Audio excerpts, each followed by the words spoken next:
La conversion s'opère par la grâce, par le Père Bourdaloue.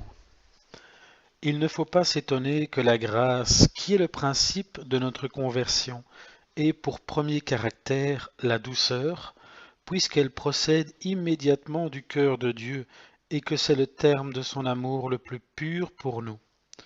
Mais il nous importe de bien savoir en quoi consiste cette douceur de la grâce, quels en sont les traits les plus insinuants, ce qu'elle doit faire en nous, de quelle manière Dieu veut que nous y répondions. Et c'est ce que le Saint-Esprit a visiblement entrepris de nous faire connaître dans la conversion de cette femme samaritaine, dont il est aujourd'hui question de nous appliquer l'exemple. Car que fait la grâce pour triompher pleinement d'un cœur rebelle et pour le soumettre à Dieu? Saint Augustin et les théologiens après lui l'appellent grâce victorieuse, et elle l'est en effet. Mais voici une conduite bien différente de la conduite ordinaire des conquérants. Pour triompher de nous, elle paraît en quelque sorte s'assujettir à nous. Ne vous offensez pas de ce terme qui ne déroge en rien, comme vous le verrez, ni à la dignité, ni même à l'efficace de la grâce, et qui, dans ma pensée, ne signifie rien autre chose que sa douceur. Elle paraît, dis-je, s'assujettir à nous, comment? Le voici. Car elle nous attend jusqu'à nous supporter des années entières. Elle prend les temps favorables, et par une condescendance que nous ne pouvons assez reconnaître, elle ménage les occasions pour nous gagner. Quelque intérêt que nous ayons à la rechercher, elle est toujours la première à nous prévenir. Au lieu de nous arracher par violence ce qu'elle veut obtenir de nous, elle nous le demande, et au lieu de nous le demander avec empire, elle ne l'obtient que par voie de sollicitation et d'invitation. Elle ne nous demande, dit saint Prosper, que pour avoir lieu de nous donner, et elle nous demande peu pour nous donner beaucoup. Elle s'accommode à nos inclinations, à nos talents, aux qualités de notre esprit, et souvent même à nos imperfections et à nos faiblesses. Elle ne nous engage à rien de difficile où elle ne nous fasse trouver de l'attrait et dont, malgré nos répugnances, elle n'excite en nous le désir. Elle ne nous oblige à mépriser les biens de la terre qu'à mesure qu'elle nous en fait voir le néant. Elle ne nous fait entreprendre de grandes choses pour Dieu qu'en nous imprimant une haute idée de ses perfections et des récompenses qu'il nous promet. Elle ne nous porte à nous renoncer nous-mêmes et à nous haïr nous-mêmes qu'en nous faisant convenir par la confusion de nos propres désordres que ce renoncement est au moins juste et cette haine bien fondée. Car telle est, chrétien, la conduite de la grâce, telle en est la douceur, et c'est aussi ce que nous voyons bien clairement dans les démarches que fait le Sauveur du monde pour convertir la Samaritaine. Conversion que Jésus-Christ nous propose comme une image sensible de ce qui se passe encore tous les jours entre Dieu et nous par les saintes opérations de sa grâce. Écoutez-moi et reprenons chaque article par ordre. Vous y trouverez abondamment de quoi vous instruire et de quoi vous édifier. Je dis que souvent la grâce attend les pécheurs jusqu'à lasser la patience de Dieu. Voyez Jésus-Christ, la force et la vertu de Dieu même, fatigué néanmoins, épuisé, assis sur le bord d'une fontaine. Qu'attend-il? Une âme infidèle qu'il veut sauver, une pécheresse qu'il a choisie. Et de quoi est-elle fatiguée? Si nous nous en tenons à la lettre, c'est de la longueur du chemin qu'il a fait. Jean 4. Mais comme cet homme-dieu disait dans le même évangile à ses apôtres qu'il avait une viande à manger bien plus exquise que celle qu'il lui présentait, une viande mystérieuse et divine qu'il ne connaissait pas. Aussi éprouvait-il alors une toute autre lassitude que celle qu'il faisait paraître, et cette lassitude lui venait sans doute d'avoir si longtemps supporté cette malheureuse dans le dérèglement de sa vie et dans l'habitude de son crime. Car voilà, disait saint Augustin, ce qui devait, tout Dieu qu'il était, l'avoir fatigué, ce qui devait avoir presque épuisé sa patience. Cependant, il ne se rebute point, et quelque éloigné de Dieu, quelque endurci dans son péché que soit cette femme, il est résolu de l'attendre, usant pour elle, si je puis me servir du terme de l'Écriture, de ces lenteurs adorables qui arrêtent les coups de sa justice et qui suspendent sa colère et ses vengeances. Ecclésiastique 2. C'est pour cela qu'il est assis et qu'il se repose. Jean 4. Or, ce repos d'un Dieu dans les emportements et les révoltes de sa créature, c'est ce que j'appelle la douceur de la grâce. Ah, chrétien, combien de pécheurs dans le monde et peut-être parmi ceux à qui je parle sont actuellement dans le même état que cette femme criminelle et obstinée. C'est-à-dire combien de pécheurs opiniâtres ont lassé Dieu, ont outragé la bonté de Dieu, ont irrité le courroux de Dieu, et à force d'accumuler péché sur péché, rechute sur rechute, et d'augmenter par là chaque jour le poids de leur iniquité, sont devenus pour Dieu comme de pesants fardeaux, mais dont néanmoins, par un effet de son inépuisable miséricorde, il veut bien attendre le retour. À juger de Dieu par nous-mêmes, peut-être cette patience serait-elle pour nous un scandale. Peut-être nous viendrait-il dans l'esprit que Dieu manque de zèle pour sa gloire et qu'il ne soutient pas assez hautement la souveraineté de son être. Mais c'est en cela même, disent les pères, qu'il la soutient et qu'il fait éclater sa gloire. Car il n'y a que la patience d'un Dieu qui puisse aller jusque-là. Celle des hommes qui n'a pas plus d'étendue que la petitesse de leur cœur est bientôt à bout. Mais la mesure de la patience de Dieu est la grandeur de Dieu même.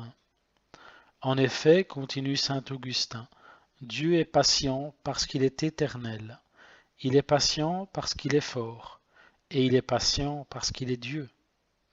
Et rien, à bien le prendre, ne nous marque mieux sa divinité, et n'en est un témoignage plus invincible que cette tranquillité surprenante avec laquelle il dissimule et il tolère les offenses des hommes. Mais de ce principe, quelles conséquences, mes chers auditeurs, devons-nous tirer? S'ensuit-il que le pécheur ait droit de différer sa conversion et de faire attendre Dieu parce que Dieu veut bien l'attendre? C'est ainsi qu'ont toujours raisonné et que raisonnent encore les libertins et les mondains. Et c'est ce faux raisonnement et cette damnable présomption qui de tout temps les a confirmés et les confirme tous les jours dans leur libertinage et dans leur désordre. Mais à Dieu ne plaise, chrétiens, que nous fassions un tel abus de ses miséricordes. Et quand il s'agit de pénitence, l'erreur la plus pernicieuse où nous puissions tomber est de nous attendre que Dieu nous attendra. Quel est donc pour nous le point capital et la grande maxime de la sagesse chrétienne? Retenez-la bien, mes chers auditeurs, et ne l'oubliez jamais. C'est d'observer avec soin ces occasions et de ne pas les manquer. Car combien de choses dont vous ne voyez pas les conséquences et qui vous semblent venir du hasard sont autant de moyens que Dieu a choisis pour vous retirer du monde et dont peut-être il lui a plu de faire dépendre votre prédestination même.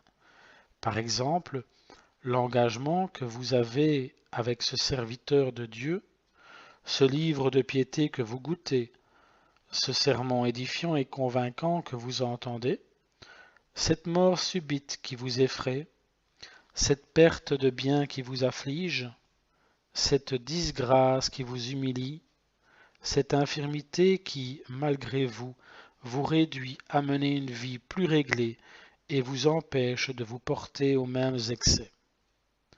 Si les desseins de Dieu vous étaient pleinement connus, et que vous sussiez avec certitude que c'est à cela qu'il a voulu attacher votre salut, ne les ménageriez-vous pas, ces occasions si importantes?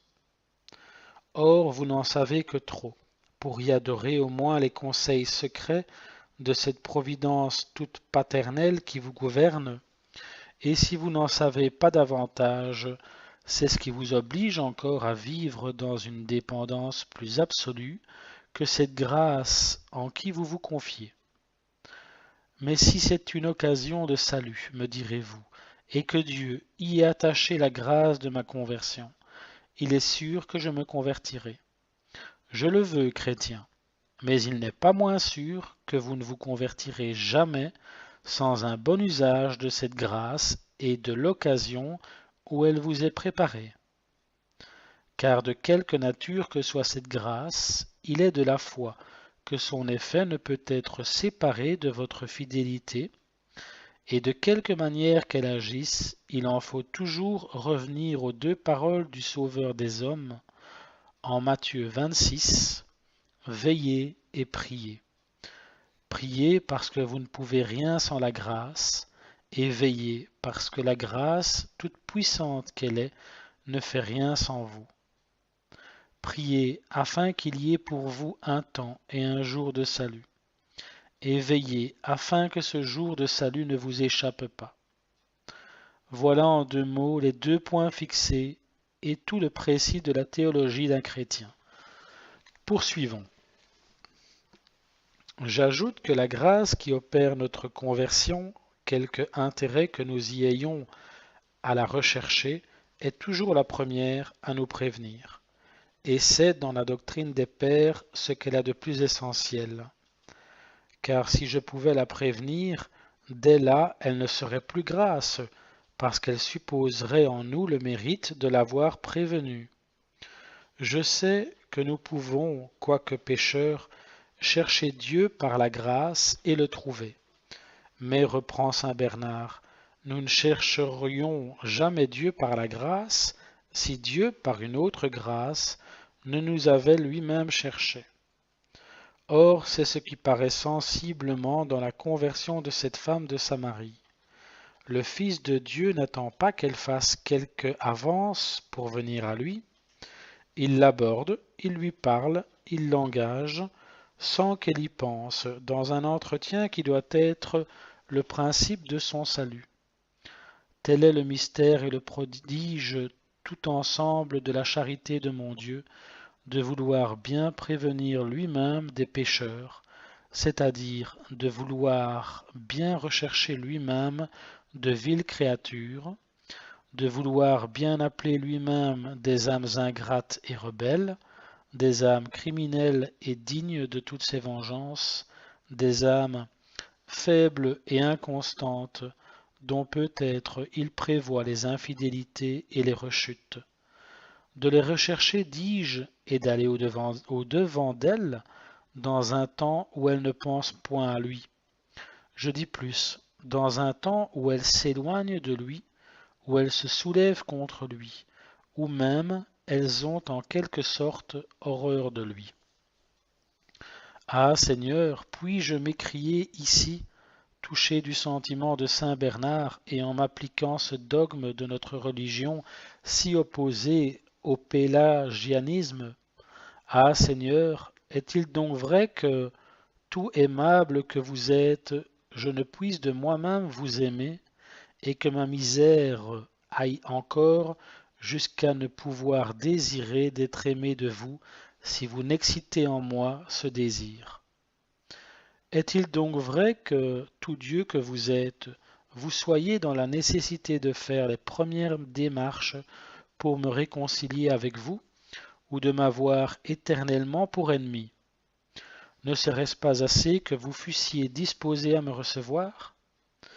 Mais du moins, ô mon Dieu, puisque vous voulez bien commencer, ne répondrai-je point à votre amour? Ajouterai-je à l'impuissance malheureuse de vous prévenir le crime impardonnable de ne pas vous seconder? Non, Seigneur, et vous me faites trop bien comprendre ce que je vous dois pour que mon cœur demeure dans une si mortelle indifférence.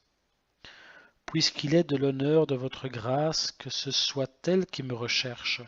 Je veux bien me soumettre à cette loi. Oui, mon Dieu, je veux bien m'humilier dans cette vue.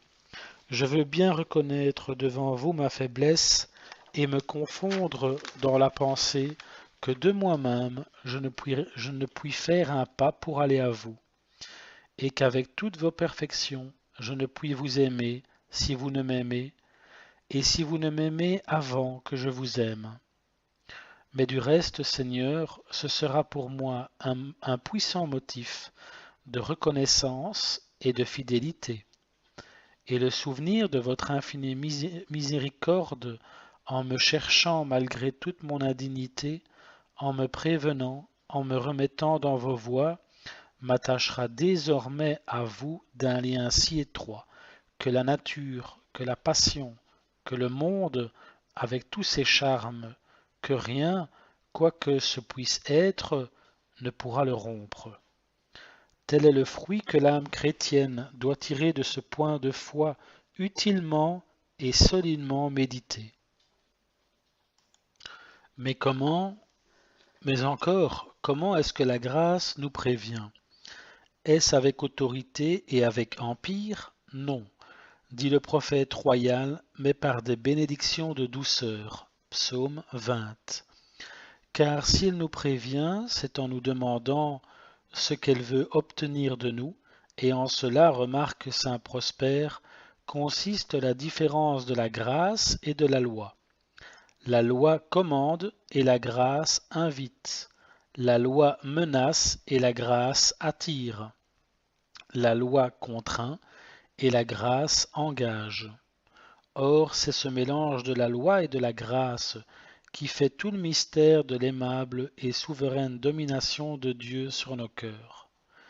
Il ne tenait qu'au Sauveur du monde d'user de tout son pouvoir et d'obliger la Samaritaine à lui rendre d'abord et sans réplique une obéissance forcée. Mais parce que c'est sa grâce qui agit en elle, il veut qu'elle obéisse, non seulement sans répugnance, mais avec joie et avec amour. Par où donc commence-t-il? Il l'a pris de l'écouter et de le croire. Jean 4. Car quoique Dieu, par l'efficace de sa grâce, soit maître de nos volontés et qu'il puisse, comme il lui plaît, disposer de nous, il n'en dispose néanmoins qu'avec réserve, et si j'ose me servir du terme de l'Écriture, qu'avec respect, c'est-à-dire en nous inspirant, en nous persuadant, en nous demandant ce qu'il veut nous faire vouloir. Sagesse 12. Je dis plus, quoique maître absolu, il nous demande peu pour nous donner beaucoup. Que demande Jésus-Christ à cette Samaritaine? Un peu d'eau, en Jean 4. Et pourquoi de l'eau? Pour lui faire naître le désir d'une eau bien plus excellente qu'il veut lui donner, de cette eau salutaire et vivifiante dont la source rejaillit jusque dans la vie éternelle, de cette eau qui doit pour jamais étancher notre soif et nous établir dans une paix et dans une félicité parfaite. Belle idée, mes chers auditeurs, de ce que nous éprouvons tous les jours dans la conduite de la grâce. Que demande-t-elle d'abord? Presque rien. Un peu d'attention sur nous-mêmes, un peu de règle dans nos actions, un peu de discrétion dans nos paroles, un peu d'assujettissement à nos devoirs. Donnez-moi cela, nous dit Dieu. C'est bien peu, mais de ce peu dépendent toutefois les grâces les plus abondantes. Et en effet, c'est souvent par ce peu, je veux dire, par cette petite victoire remportée sur la passion, par cette petite violence faite à l'humeur, par ce petit sacrifice de l'intérêt, par ce petit effort de la charité, par ce petit retranchement d'une vanité mondaine, que nous nous mettons en état de recevoir la plénitude des dons célestes et des miséricordes du Seigneur. C'est par là que commencent les grands changements, les grandes conversions. Et ne sommes-nous pas bien coupables si nous refusons à Dieu ce qu'il exige de nous quand l'avantage qu'il nous promet est tellement au-dessus de ce qu'il attend. Disons néanmoins encore quelque chose de plus touchant.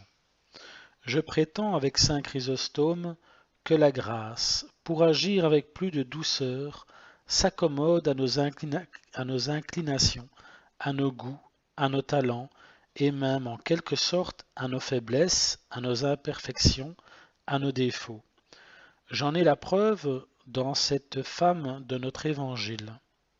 Un autre que le Fils de Dieu, qui l'eût entendu disputer et raisonner sur les points les plus importants de la religion, l'aurait rebuté. Un autre lui eût dit qu'il ne lui appartenait pas de pénétrer dans ces matières, que ces questions épineuses et subtiles n'étaient pas de son ressort, et que la grande science d'une femme devait être de n'en point trop savoir, ou de ne point affecter de paraître en trop savoir. Car c'est la réponse commune qu'ont eue de tout temps à essuyer les femmes curieuses, et qu'on a toujours fait valoir contre elles.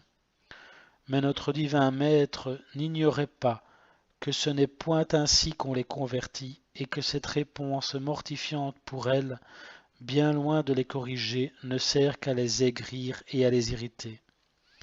Que fait-il donc? Il tient une conduite tout opposée. Cette femme est vaine et curieuse. Il l'engage par sa curiosité même. Elle se pique d'être savante. Il ne dédaigne point de raisonner avec elle sur ce qu'il y a dans la religion de plus profond et de plus sublime. En instruisant les peuples, il se servait de paraboles, c'est-à-dire de comparaisons simples et familières pour s'accommoder à la grossièreté de leurs esprits.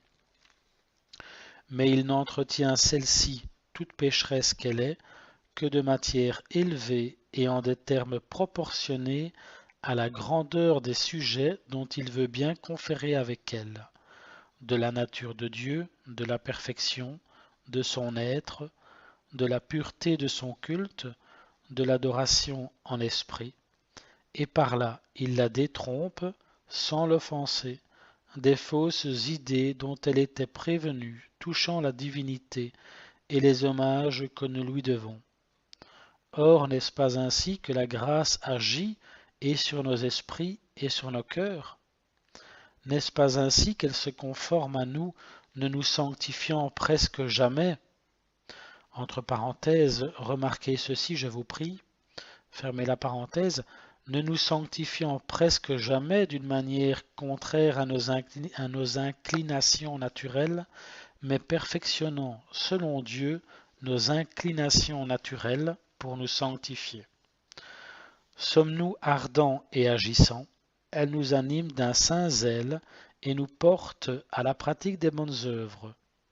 Sommes-nous tendres et affectueux?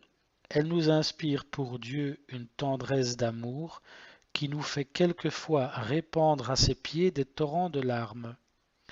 Sommes-nous d'une humeur facile? Elle rectifie cette facilité d'humeur et la convertit en charité pour le prochain.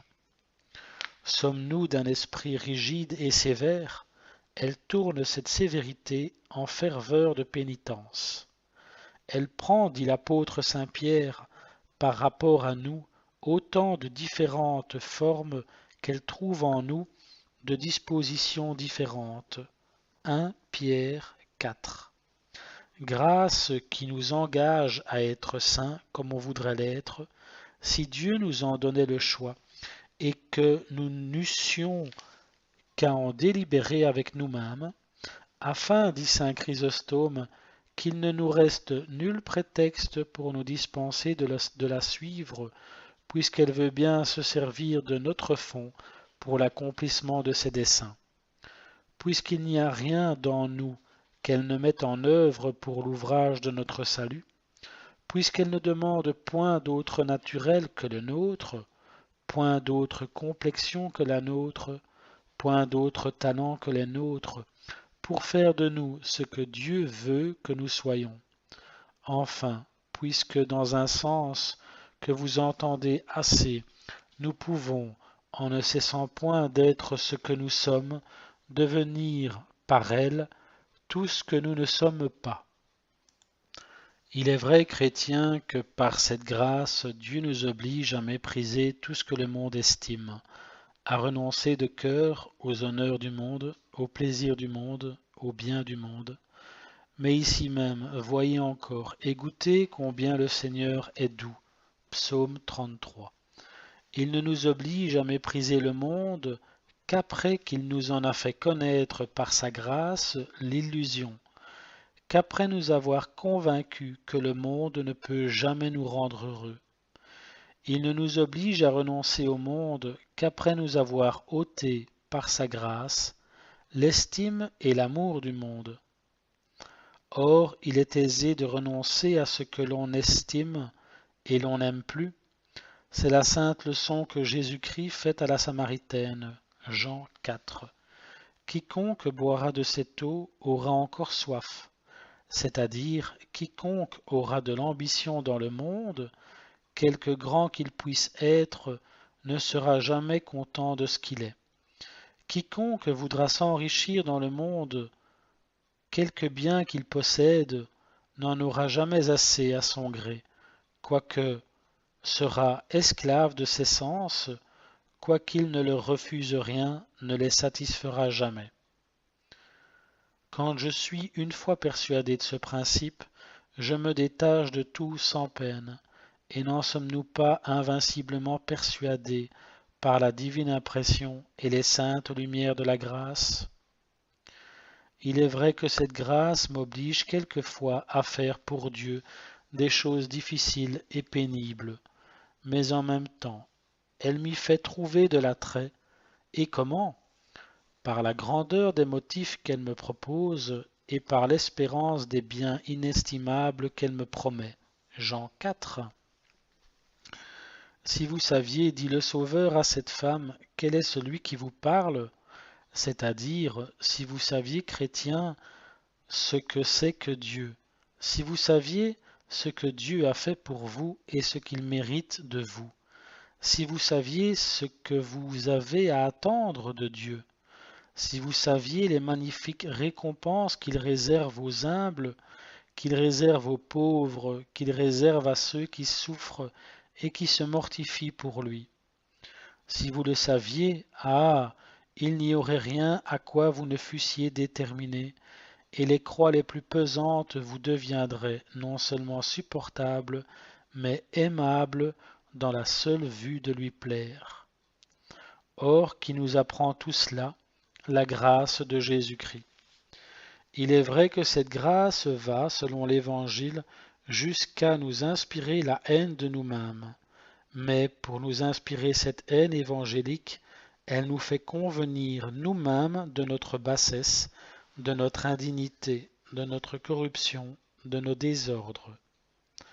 D'où nous concluons nous-mêmes aisément que notre véritable intérêt est de nous haïr dans cette vie si nous voulons nous aimer pour la vie éternelle.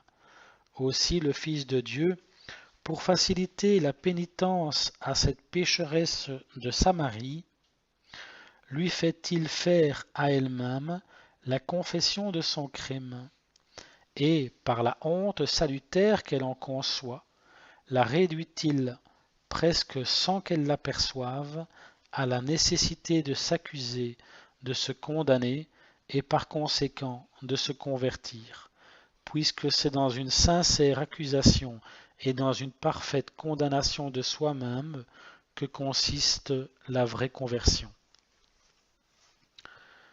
Telle est, chrétien, la conduite de la grâce. Voilà comment Dieu se rend maître de nos cœurs. Ce n'est point par la souveraineté de son empire, ce n'est point par les hautes lumières de son entendement divin, mais par la douceur de la grâce et de son esprit. Il a fallu pour gagner le cœur des hommes que sa majesté s'abaissa, et que dans la personne du Sauveur, la sagesse incréée de Dieu s'humilia. Or, à l'exemple de Dieu, c'est par là même que nous nous insinuerons dans les âmes, que nous y exercerons un pouvoir d'autant plus absolu qu'il le paraîtra moins. Ce ne sera point par l'autorité, beaucoup moins par l'esprit de domination ou par l'ascendant que nous prendrons et que nous affecterons de prendre, ce ne sera pas même par l'habileté, ni par la supériorité du génie et d'intelligence, mais par les sages ménagements de la charité. Il faut, pour engager le prochain et pour le toucher, que nous supportions ses défauts, que nous compatissions à ses faiblesses, que nous condescendions à ses humeurs, que nous soyons sensibles à ses misères, que nous entrions avec zèle dans ses besoins, et que, suivant la règle et l'expression de saint Paul, nous prenions, comme élus de Dieu, des entrailles de miséricorde. Colossiens 3. Cette instruction nous regarde tous, mais nous, en particulier, mes frères, nous, dis-je, que Dieu a spécialement appelés au ministère de la conversion et de la sanctification des âmes, nous qui, comme prêtres du Seigneur, sommes les dispensateurs de sa grâce et qui devons par conséquent conformer notre conduite à celle de la grâce même. C'est à nous, encore une fois, que cette morale s'adresse. Souffrez que je vous l'applique et que je me l'applique à moi-même, car voilà votre modèle et le mien, c'est par la douceur de notre zèle que nous devons toucher les pécheurs. Autrement, nous n'y réussirons jamais.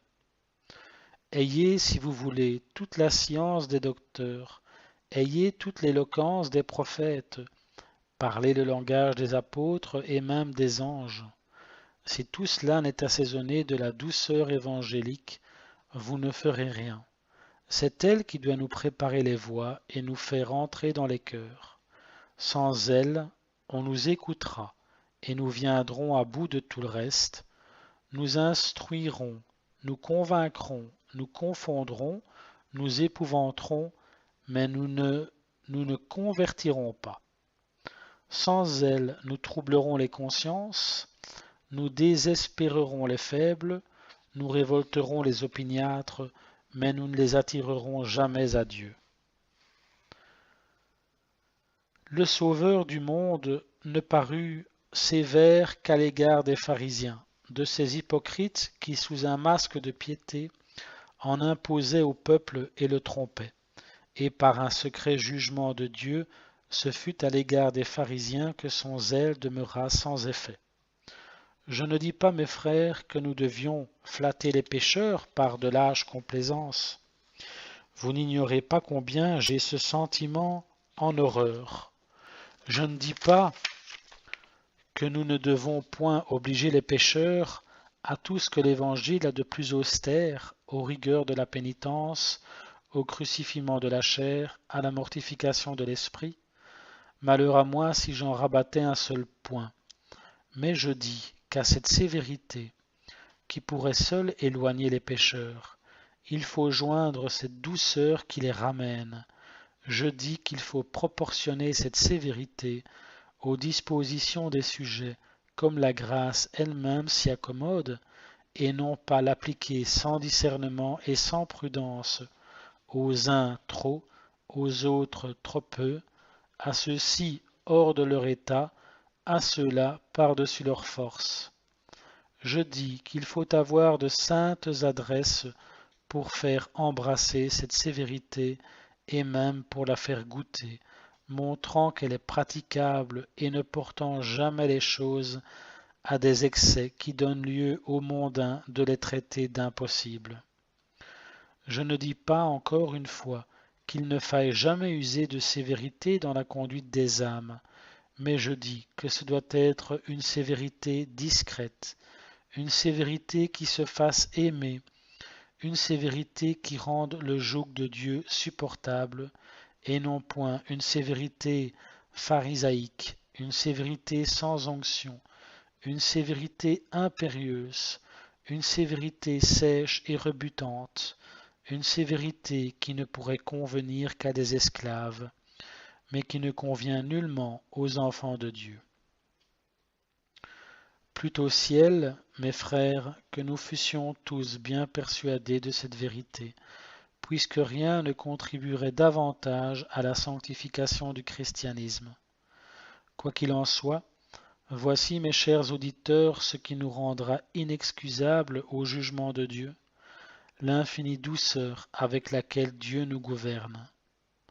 Si les puissances de la terre dont nous dépendons se comportaient de la sorte envers nous, nous en serions idolâtres.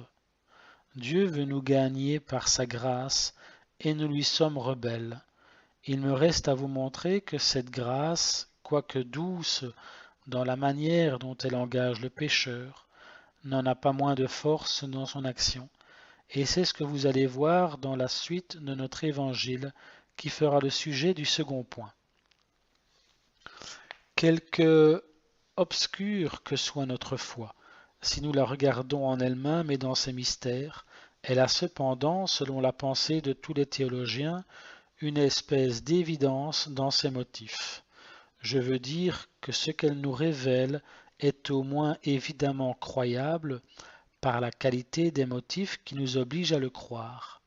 Or, il m'a toujours paru, et il me paraît encore qu'un de ces motifs les plus puissants et les plus convaincants est de voir ce que la grâce opère quelquefois en certaines âmes que Dieu, comme dit le grand apôtre, a prédestinées pour en faire des vases de miséricorde. Ceci, mes chers auditeurs, vous édifiera et vous consolera. Quand les magiciens de Pharaon virent les étonnants prodiges que faisait Moïse dans toute l'Égypte par le seul attouchement de cette baguette mystérieuse qui leur donna tant de terreur, ils confessèrent enfin que le doigt de Dieu était là, c'est-à-dire qu'ils reconnurent le caractère d'une vertu divine dont ce législateur était l'instrument. Exode 8. Et moi, chrétien, quand je n'envisagerai que la conversion de cette femme samaritaine telle qu'elle est rapportée dans l'Évangile, je conclurai sans hésiter qu'il y a un principe surnaturel qui agit en nous, que Dieu a de secrets ressorts pour remuer nos cœurs et les tourner comme il lui plaît, que nous recevons du ciel des impressions qui ne peuvent venir que de la grâce, et que, par les divines opérations de cette grâce, notre liberté, sans rien perdre de son indifférence et de ses droits, est parfaitement soumise à l'empire de Dieu. Or, en quoi consiste le miracle de cette conversion? Le voici. Par rapport aux deux puissances de l'âme à qui la grâce intérieure est immédiatement communiquée, à savoir l'entendement et la volonté, ou si vous voulez, l'esprit et le cœur. Miracle de la grâce dans la victoire qu'elle remporte sur l'esprit de la Samaritaine, miracle de la grâce dans le changement qu'elle fait du cœur de la Samaritaine, miracle, dis-je, opéré d'une façon toute miraculeuse, et avec des circonstances qui ne permettent pas de douter que ce ne soit l'ouvrage de la main toute puissante de Dieu.